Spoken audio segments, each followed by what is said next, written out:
Can two different investors buy two different properties at the same time, sell them 5 years later, and experience huge difference in profits? Real-life property stories that can teach and inspire you. Hi guys, Gainer from Property Made Simple, author of over 600 real-life property investor stories. Every story that I shared has a valuable lesson meant to guide you towards making a smarter decision. If you have not read those stories, the links are just right below in the description corner. And do hit that like, subscribe button if you find this video beneficial. Recently, while doing some research for an investor, I came across two interesting transactions. A buyer purchased a 3-bedroom unit at Park Esta in year 2019 for 1.398 million. 5 years later, in year 2024, they sold it for 1,988,000, making a gross profit of 590,000.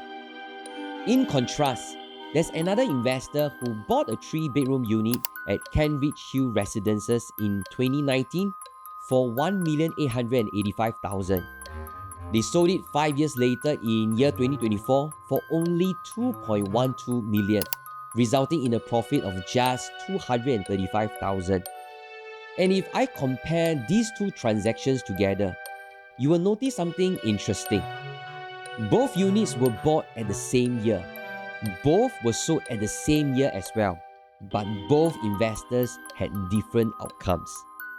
In fact, investor A used a much smaller capital outlay and made significantly more profits than investor B. Now, this raises an important question. Why do some properties have the potential to grow while others do not? How can we spot the potential ones and avoid those that don't perform well?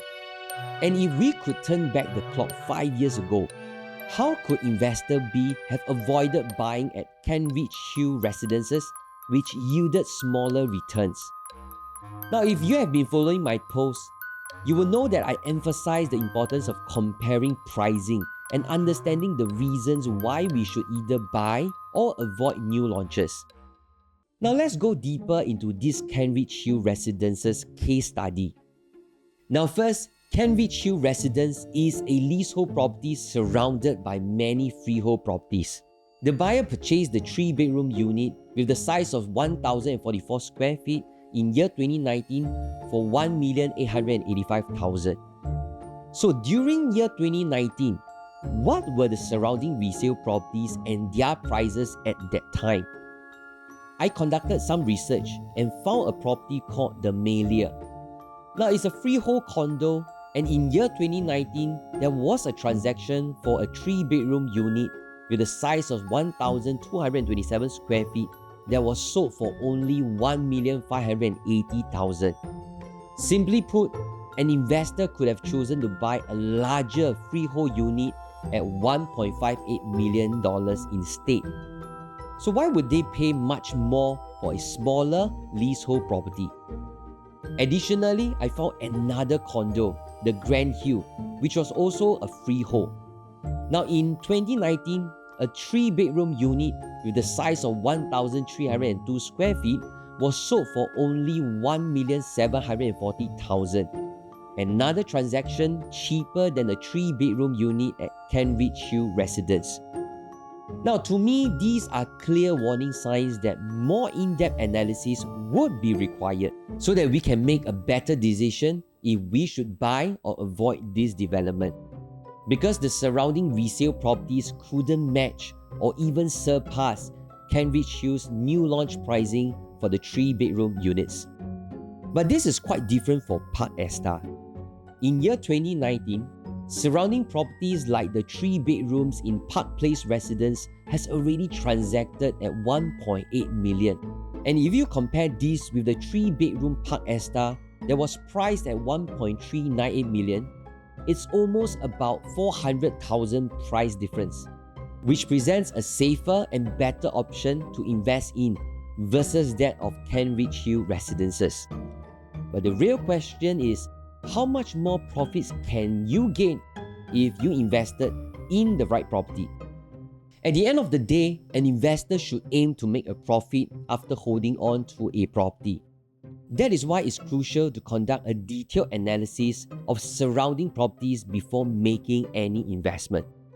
This analysis can be the difference between substantial gains and missed opportunities. Hope you have benefited from this video.